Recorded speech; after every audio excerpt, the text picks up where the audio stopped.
안녕하세요. 고준의 지혜 TV입니다. 구독과 좋아요 부탁드립니다.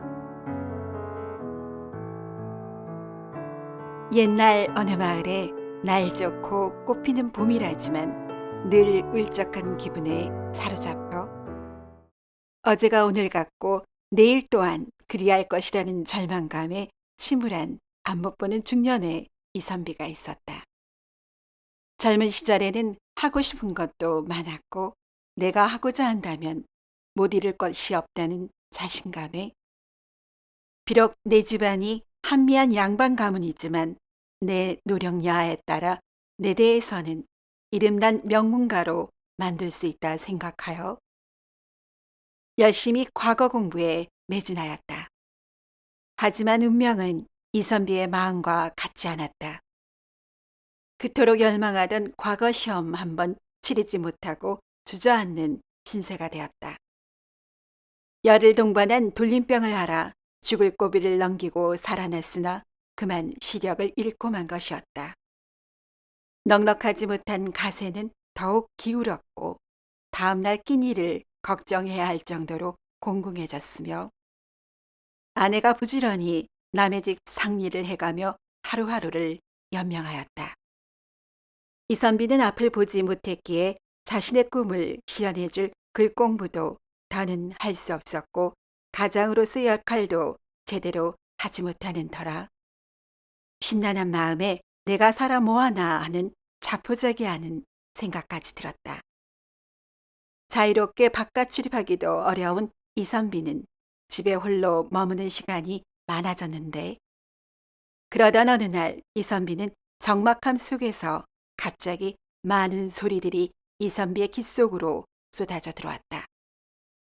처음에는 집안을 헤집고 다니는 쥐들이 찍찍대는 소리와 타다닥 몰려다니는 발소리가 시끄럽게 들리더니 파리의 날개짓 소리와 앞발을 비비는 소리, 극기하는 노래기가 기어가는 소리도 들려왔다. 이선비는 자신의 감각이 발달하게 된 것을 알아채지 못하고 아내에게 투덜거리며 주변 탓을 했다. 여보, 당최 시끄러워서 집에 있을 수가 없구려. 무슨 말씀이셔요.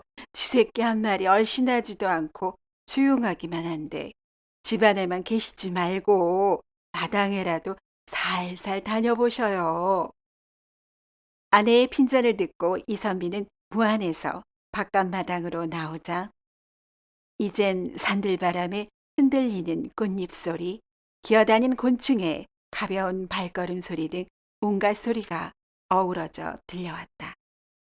순간 이선비는 이게 무슨 조화인가 싶었다.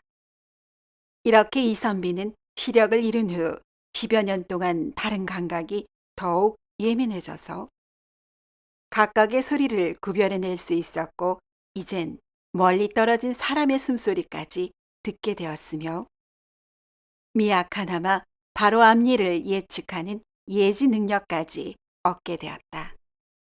이선비는 자신의 이런 능력을 이용해 무언가 해볼 수 있는 일이 없을까 궁리했지만 그마저도 여의치 않았고 명색이 양반 신분에 점쟁이 노릇을 한다는 것도 내키지 않았다. 이렇게 하루하루 무의도식 속에서 한숨만 늘어갔고 따뜻한 봄이 되니 집안에만 있는 것이 너무 답답하여 바깥바람이라도 쐴 요량으로 아내가 상리를 하러 나간 사이 지팡이를 짚고 집을 나섰다. 이선비는 비록 지팡이의 의지에 더듬더듬 길을 걸었지만 오랜만에 바깥 출입이라 마음이 즐거웠고 온갖 새 생명이 움트고 자라는 계절인지라 자신의 불운도 곧 사라지고 새로운 행운이 찾아올 듯해서 한껏 들떴다. 이렇게 이선비는 들뜬 마음에 길을 걷다 보니 평소에 다니던 길을 벗어나 한참을 걷게 되었다. 아무리 다른 감각이 좋아도 안 못 보는 것을 피할 수 없다 보니 갑자기 익숙하지 않은 소리들이 들려오자 이선비가 낯선 곳에 이르게 된 것을 비로소 알게 되었다. 이선비는 순간 당황해서 돌아갈 길을 찾지 못하고 이리저리 지팡이를 짚어가던 중에 그만 발을 헛디뎌 외딴 곳 개천으로 굴러떨어지고 말았다. 다행히 얕은 개울이었기에 크게 다치지는 않았지만 온몸이 흠뻑 젖어 물에 빠진 쇠양지꼴이 되고 말았다. 개천에서 둔덕으로 오르려다가 매번 미끄러지자 이선비는 어딘가 개천을 따라가다 보면 끝나는 곳이 나오겠다는 생각에 감각에 의지해 개천을 따라 천천히 손으로 짚으며 올라갔다. 다행히 둔덕으로 오를 수 있는 곳을 찾아내 위로 올라갔으나 몸은 이미 흠씬 젖었고 녹초가 될 정도로 지쳤기에 이선비는 그 자리에 털썩 주저앉았다. 어허, 어찌 이토록 내 신세가 처량하게 되었누. 정령 주변에 도움을 줄 사람이 아무도 없단 말인가. 이선비는 신세 한탄을 하며 누군가 소리를 듣고 자신을 도와주었으면 하는 마음에 손에 잡히는 돌멩이를 주워 휙 던졌다. 돌멩이는 근처 정자나무에 큰 소리를 내며 부딪혔고 그때 나뭇가지에 앉아있던 많은 새들이 나뭇잎에 스치며 사사삭 후두둑 짹짹 소리를 내며 날아갔다. 순간 이선비는 숲속에서 새들이 날아오른다는 것을 느꼈고 그의 예지력이 발동하며 수풀림자가 떠올랐기에 임시 성의 사람이 자신을 도와줄 것이라는 생각이 들었다. 임서방, 임서방, 나를 좀 도와주시오. 이렇게 여러 차례 소리 높여 불러보았지만 아무 응답이 없다가 갑자기 어떤 한 사람이 이선비에게 응답했다. 어허, 건이신대 남의 성을 그리 애타게 부르는 것이오. 마침 정자나무 앞을 지나는 나이 지긋한 양반이 이선비의 부름에 응답하였다. 이선비는 이제는 살았다 싶은 마음에 간단히 자초지정을 얘기하며 자신의 집으로 돌아갈 수 있도록 도와달라고 했다.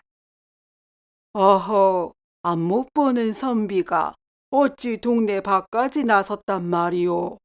그나저나 내 성을 어찌 알았는지 신통하오이다. 일단 날이 저물어 가니 근처 내 집으로 모시겠소. 이선비가 외친 임서방에 응답한 사람은 다름 아닌 병조 판서 벼슬을 하는 임대감이었다. 예순이 다 되어가는 나이에 슬하에 자식이 없자 자식을 볼 욕심에 한양에서 떨어진 마을에 젊은 소시를 두고 가끔씩 찾아와 지내던 중에 공경에 빠진 이선비를 마을 어귀에서 만난 것이었다. 임대감은 이선비를 말에 태워 밤이 되어서야 자신의 작은 집에 도착했다.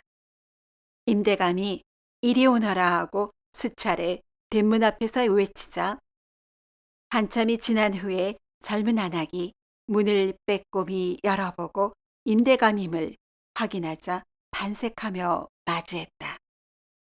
대감, 어찌 기별도 없이 이리 늦은 시간에 오셨어요. 어서 들어오셔요.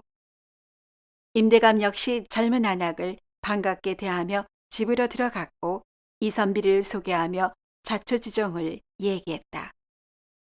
여보게 오랜만일세. 그동안 잘 지냈는가? 내 오던 길에 곤란에 빠진 이선비를 만났네 그려. 하룻밤 거하고 내일 집을 찾아주기로 했으니 마른 옷가지와 저녁 찬을 좀 차려주게나. 젊은 아낙은 갑작스런 방문이라 차린 것이 없었기에 평소에 임대감이 즐기는 칼국수를 준비하기로 했다.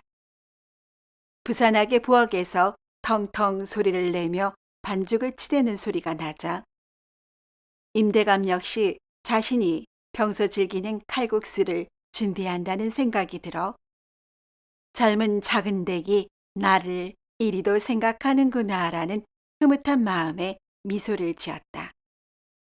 한편으로는 이선비가 자신의 성을 맞추었기에 신통하다는 생각도 들어 이선비를 시험하고 싶은 생각으로 오늘 저녁 찬으로 무슨 음식이 오르겠는지 물었다.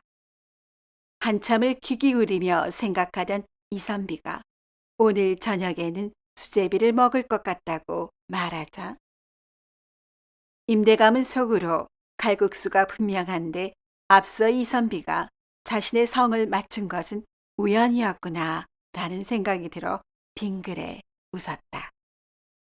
한참 시간이 흐르자 젊은 안학이 저녁상을 들고 들어와 앞에 놓자 임대감은 화들짝 놀랐다. 아니, 여보게, 이것은 수제비가 아닌가? 나는 평소 즐기던 칼국수를 준비하는 것으로 알았지 뭔가. 어찌된 일인가? 예, 대감. 당초에는 칼국수를 준비하려 했지요. 그런데 반죽이 너무 묽어 다시 뭉쳐서 반죽을 새로 하기에는 시간이 너무 걸릴 듯하고 또 대감께서 시장하실 듯하여 손이 덜 가는 수제비로 바꾸었어요. 임대감은 이선비가 점을 쳐서 수제비를 맞추었다 생각하고 신기하게 여겨 물었다. 대감, 저는 점쟁이가 아니라 점을 쳐 음식을 맞춘 것은 아닙니다요. 부엌에서 반죽을 치대는 소리가 반죽이 질게 된 것으로 들렸는데 칼로 써는 소리가 들리지 않고 손으로 반죽을 떼어내는 소리가 들려 수제비인 것으로 짐작했을 뿐입니다요. 허허, 그 어찌 작은 재주라 하는 게요. 이리 뛰어난 감각을 지닌 사람은 처음이에다. 이렇게 임대감은 이선비를 칭찬했고 이선비는 별것 아니라 말하며 화기애애하게 저녁을 마쳤다. 저녁을 함께하면서 부쩍 친해졌기에 임대감은 자신의 근심거리를 허심탄회하게 말하게 되었다. 여보게, 내 예순이 다 되어 가네만 아직 슬하에 자식이 없다네 그려. 이리 작은 집을 두게 된 것도 아들 하나 얻으려고 한 것이라네. 어찌 방도가 없겠는가?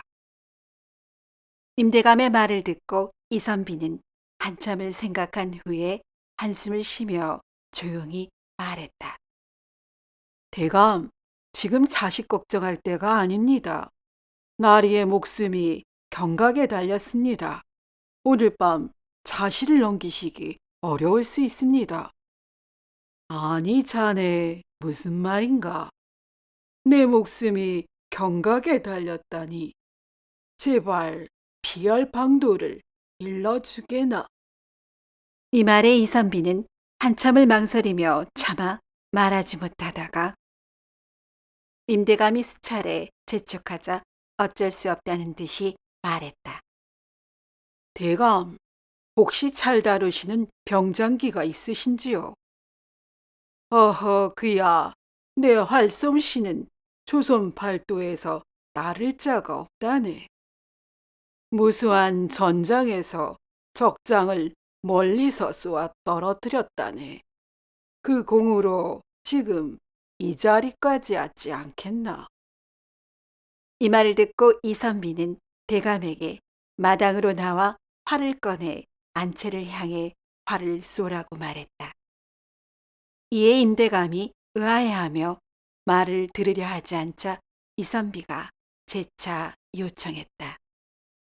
이선비의 태도가 강경하자 임대감은 젊은 작은 댁을 불러 안채에 보관하고 있는 활과 화살을 가져오라 일렀다. 이 소리를 듣고 작은 댁은 주저주저 하면서 임대감을 말렸다. 아니 대감, 어찌 한밤중에 활을 꺼내달라 하시는지요. 여독이나 푸시게 빨리 주무시는 것이 어떻겠어요. 어허, 난들 이유를 알겠나? 이선비가 하라는 대로 해보려는 것이니 도 달지 말고 가져오게나. 작은 댁은 영문을 몰랐지만 뭔가 두려운 듯 내키지 않아 하며 활과 화살을 가져다 주었다. 활과 화살을 받아든 임대감은 뜰로 나와 이선비가 일러준 대로 고개를 갸웃하며 안채를 향해 활시위를 당겼다. 임대감이 활시위를 당기는 모습을 보자 옆에서 지켜보던 작은 댁이 눈에 띄게 막아서는 것이었다. 아니, 대감, 어찌하여 난데없이 저의 처소를 향해 활을 겨누시는 겁니까? 흉측하니 그만 멈추셔요. 임대감은 유독 유난스럽게 막아서는 작은 댁이 조금 이상하게 느껴졌지만 이선비는 옆에서 종용하는지라 어쩔 수 없이 안채의 방문을 향해 당긴 활시위를 놓아 화살을 날렸다. 순식간에 화살이 방문을 뚫고 들어가자 연이어 어딘가에 박히는 소리가 나더니 동시에 누군가의 비명이 들렸다. 비명이 들리자 작은 댁이 그 자리에 주저앉았으며 임대감이 어찌하여 방에서 남정네의 비명이 나는지 묻자 작은 댁이 두 손을 마주대고 잘못했다고 빌기 시작했다.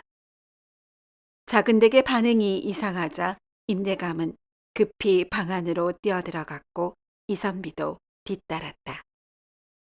화살은 정확히 안방의 벽장을 꿰뚫고 박혀 있었다. 화살이 박힌 벽장문을 열자 낯선 젊은 사내가 부상을 입고 정신을 잃은 듯했다. 임대감은 아연실색했고 작은 댁에게 캐물었다. 작은 댁은 아무 말도 못하고 그저 용서해달라는 말만 하다가 수차례 캐묻자 그동안의 일을 이실직고했다. 기실 작은 댁은 임대감의 첩실로 들어오기 전부터 서로 장례를 약속한 사내가 있었는데 집안 형편 때문에 어쩔 수 없이 대감의 첩실로 들어왔고 임대감이 집을 비운 때에는 계속 만나왔다는 것이다. 그날도 밤이 다 되어 젊은 사내가 찾아온 것인데 갑자기 기별 없이 임대감이 찾아와 급히 안방의 벽장에 숨었다는 것이다. 임대감은 작은 댁과 젊은 사내의 사연을 듣고 가만히 눈을 감았으며 작은 댁에게 젊은 사내의 상처를 돌보라고 했다. 임대감은 안채를 나와 밤하늘을 보며 길게 탄식을 했다. 어허, 내 팔자에 없는 자식 욕심에 가진 것 없는 젊은 남녀의 사이를 갈라놓았구나. 이리 독한 짓을 했으니 내 어찌 제명해 죽기를 바라겠는가. 이렇게 말하며 이런 상황이 일어날 것을 미리 알아챈 듯 싶은 이선비에게 어떻게 알게 됐는지 묻자 이선비가 답했다. 대감, 제가 이 집에 처음 들어왔을 때 작은 씨 외에 다른 사람의 인기척이 느껴졌는데 나 보지도 않았으며 작은 씨께서도 아무런 말씀이 없으시기에 의심이 들었습니다.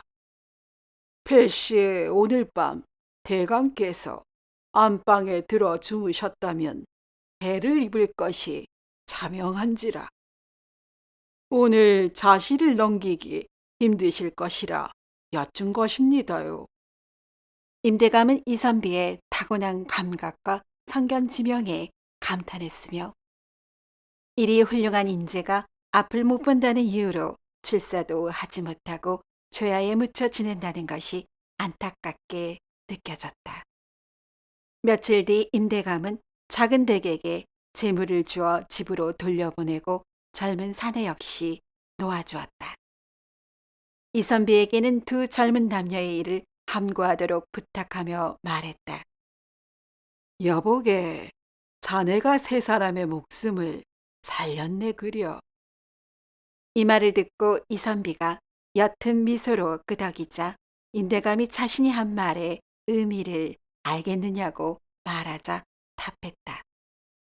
필시 지난 며칠 전 밤에 대감께서 안방에서 주무셨다면 대감에게 정의를 빼앗겼다 생각한 젊은이가 대감을 해한 후에 작은 아씨와 야반도주했을 것이고 훗날 잡히게 된다면 두 사람은 극형을 면하지 못할 것이기 때문입니다요. 임대감은 이선비의 해석에 흡족하여 고개를 끄덕이며 혹여 원하는 벼슬이라도 있는지 묻자 이선비가 답했다. 어찌 소인처지에 무슨 벼슬을 바라겠습니까요? 그저 지금 같은 끼니 걱정이나 덜었으면 할 뿐입니다요. 임대감은 이선비의 소박한 소원에 고개를 끄덕였으며 지제의 절차를 거쳐 조그만 능을 관리하는 참봉 자리에 앉혔다. 이 참봉은 비록 미간 말직이나 성실히 맡은 일에 충실했으며 뛰어난 감각으로 능에 난 지구멍을 찾아내고 제각의 비가 새는 곳이나 갈라진 곳 등을 알아내 잘 관리하였기에 뛰어난 묘지기로 소문이 났고 부탁을 받아 사대부가의 묘를 진단해준 덕분에 재물도 모여 생활도 넉넉하게 되어 행복하게 잘 살았다고 전해진다. 오늘도 이야기를 시청해주신 여러분께 감사드립니다. 재미있는 이야기로 곧 찾아뵙겠습니다.